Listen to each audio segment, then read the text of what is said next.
Mesdames et messieurs, nous sommes réunis aujourd'hui pour commémorer l'armistice du 11 novembre 1918. La cérémonie se commencera par une lecture de messages, la lecture du communiqué du grand quartier général de l'armée en date du 11 novembre 1918, puis la lecture du communiqué du ministère des Armées. Ensuite, nous procéderons au dépôt de germes, puis l'appel aux morts. Enfin, nous terminerons par une minute de silence, la Marseillaise et les remerciements du maire. Nous avons procédé à la lecture des messages.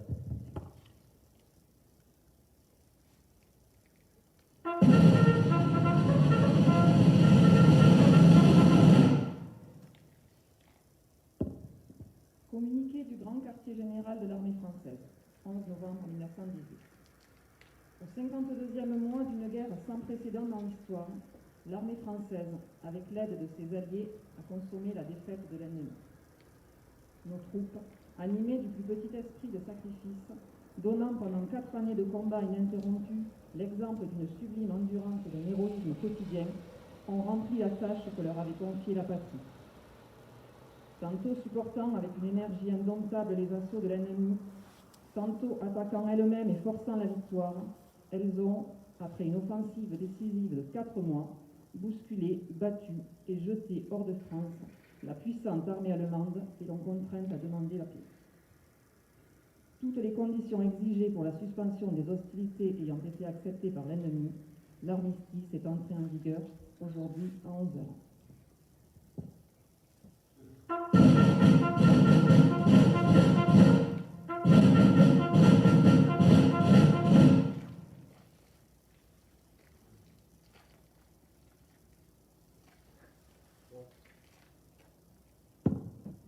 D'accord. Donc, je vais vous lire un mot du ministre délégué, Geneviève Darrezac, ministre délégué auprès du ministre des Armées, chargé de la mémoire des anciens combattants.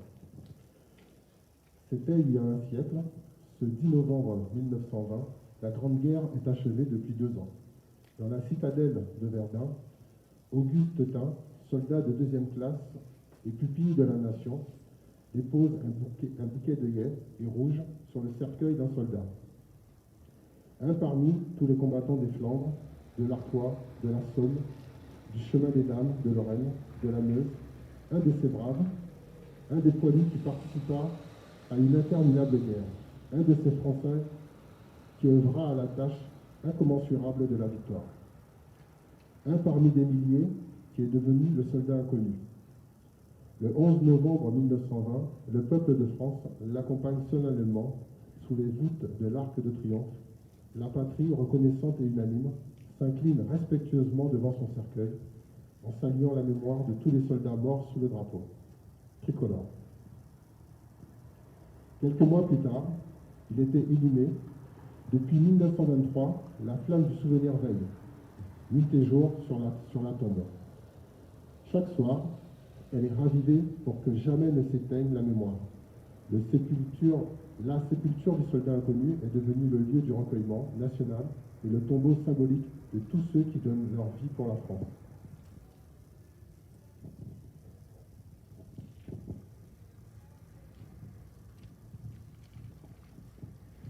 Cet anonyme représente chacun de nos morts et tous les morts en même temps. Cette mémoire vit également dans chacune de nos communes, dans chaque ville et chaque village de France. Dans chacun de nos monuments aux morts, dans chacun des cimetières, dans nos mémoires familiales, elle vit dans l'œuvre de Maurice Genevoix, qui entre aujourd'hui au Panthéon. Le président de la République l'a souhaité en l'honneur du peuple de 14-18. Maurice Genevoix n'entre pas seul dans le temple de la nation, il y entre en soldat des épargnes, en écrivain et en porte-étendard de ceux de 14. Il y entre avec ses millions de frères d'armes, ceux dont il a immortalisé le souvenir, l'héroïsme et les souffrances. Il y entre avec la société de la première ligne à l'arrière, mobilisée face à l'adversité, qui a tenu avec une admirable endurance. 8 millions de soldats combattirent sous les couleurs de notre drapeau. Aucun d'entre eux ne revint totalement indemne. Des centaines de milliers furent blessés dans leur chair, dans leur âme. 1 400 000 tombèrent au champ d'honneur. Nous ne les oublions pas. Inlassablement, nous les honorons. Chaque novembre, la nation rend également hommage, solennellement, à tous les morts pour la France, ceux d'hier et d'aujourd'hui. Chaque année, nous rappelons leurs noms. Chaque 11 novembre est un moment d'unité nationale et de cohésion autour de ceux qui donnent leur vie pour la France, de ceux qui la servent au dévouement et courage. En cet instant, au souvenir des événements passés et aux prises avec les épreuves de notre temps, nous nous rappelons que tout un peuple uni et solidaire qui fit la guerre, qui la supporta et en triompha.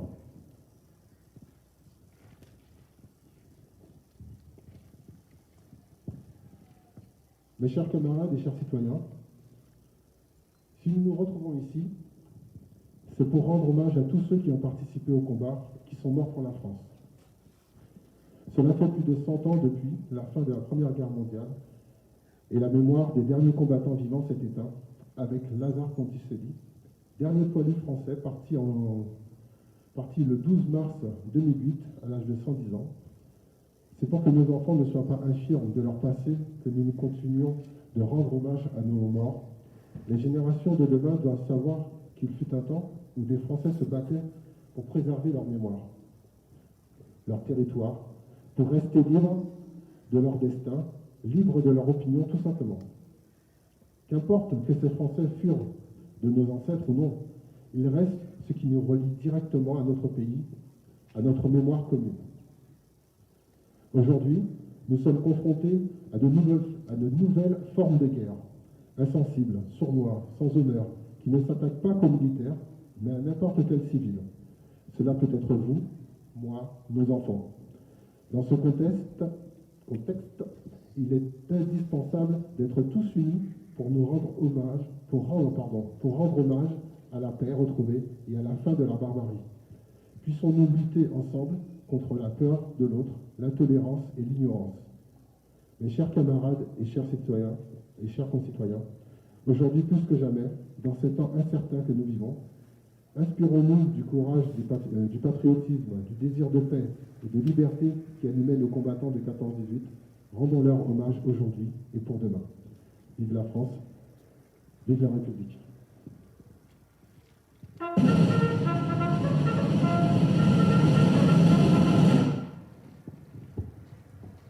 Nous allons procéder au dépôt de la gerbe.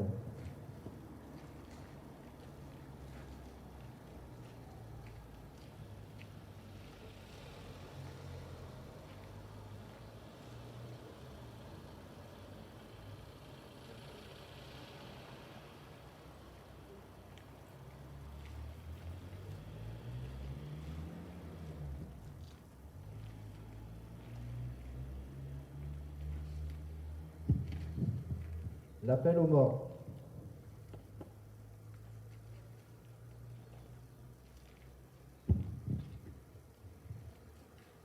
Chef de bataillon Clément Frison-Roche, 5e régiment d'hélicoptères de combat. Mort pour la France. Chef de bataillon Benjamin Gireux, 5e régiment d'hélicoptères de combat. Mort pour la France. Chef d'escadron Nicolas Mégard, 5e régiment d'hélicoptères de combat. Mort pour la France. Capitaine Pierre-Emmanuel Bocquel, 5e régiment d'hélicoptères de combat. Mort pour la France. Capitaine Alex Maurice, 5e régiment d'hélicoptères de combat. Mort pour la France. Major Julien Carrette, 5e régiment d'hélicoptères de combat. Mort pour la France. Maréchal des logis Romain Salle de Saint-Paul, 5e régiment d'hélicoptères de combat. Mort pour la France. Chef d'escadron Romain Chaumin de Jarnieux, 4e régiment de chasseurs. Mort pour la France. Adjudant Alexandre Protin, 4e régiment de chasseurs. Mort pour la France. Maréchal des logis-chefs Valentin Duval, 4e régiment de chasseurs. Mort pour la France. Maréchal des logis-chefs Antoine Serre, 4e régiment de chasseurs. Mort pour la France. Adjudant Jérémy Lezy, 93e régiment d'artillerie de montagne. Mort pour la France. Adjudant Andrei Jouk, 2e régiment étranger de génie. Mort pour la France. Caporal-chef Volodymyr Ribonchouk, 1er régiment étranger de génie. Mort pour la France. Brigadier-chef Dmitro Martiniuk, 1er régiment étranger de cavalerie. Mort pour la France. Brigadier Kevin Clément, 1er régiment étranger de cavalerie. Mort pour la France. Brigadier Tojoazina Razafin Salalma, 1er régiment de hussards parachutistes. Mort pour la France. Maréchal des logis Andy Fila, 14e régiment d'infanterie et de soutien logistique parachutiste. Mort pour la France. Maréchal des logis ST, 1er régiment des hussards parachutistes. Mort pour la France. Brigadier Arnaud Volpe, 1er régiment des hussards parachutistes. Mort pour la France. Sous-lieutenant Rousseau Hubert. Mort pour la France. Sergent Duclos-Pierre. Mort pour la France. Sergent Esquer Bertrand. Mort pour la France. Sergent Irak Jean-Louis. Mort pour la France. Brigadier Dupuis Jean. Mort pour la France. Caporal Labattu Pierre. Mort pour la France. Caporal Saint-Blanca Dominique. Mort pour la France. Caporal Savès Paul. Mort pour la France. Soldat Clarus Hubert. Mort pour la France. Soldat Dauban Jean-Marie. Mort pour la France. Soldat Estrade Jean. Mort pour la France. Soldat Figarol Jean. Mort pour la France. Soldat Labelle Auguste. Mort pour la France. Soldat Loumagne Joseph. Mort pour la France. Soldat Saint-Blanca Pierre. Mort pour la France. Soldat Salle Ferdinand. Mort pour la France. Soldat Ducot Pierre. Mort pour la France. Soldat Durieux Jean-Marie. Mort pour la France. Andrieux Laurent. Mort pour la France. Enra Marcel. Mort pour la France.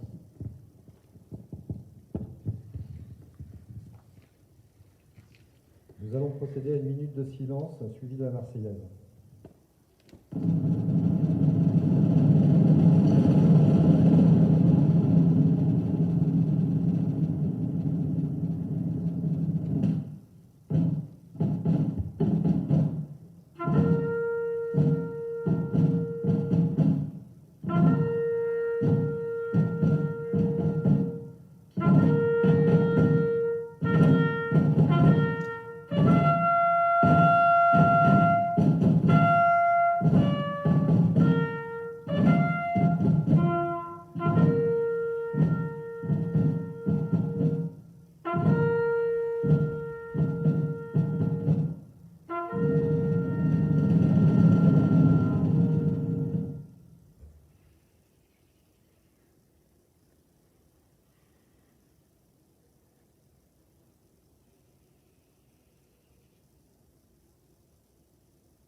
Soldat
les remerciements de Monsieur le maire.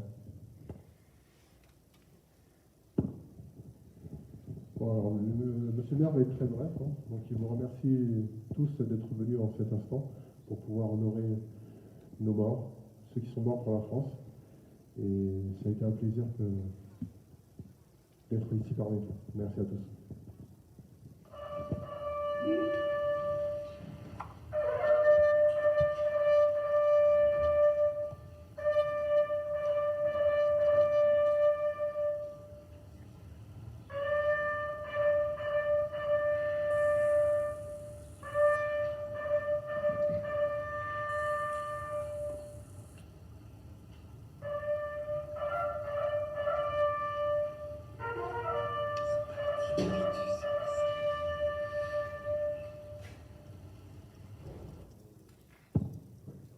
Merci bien.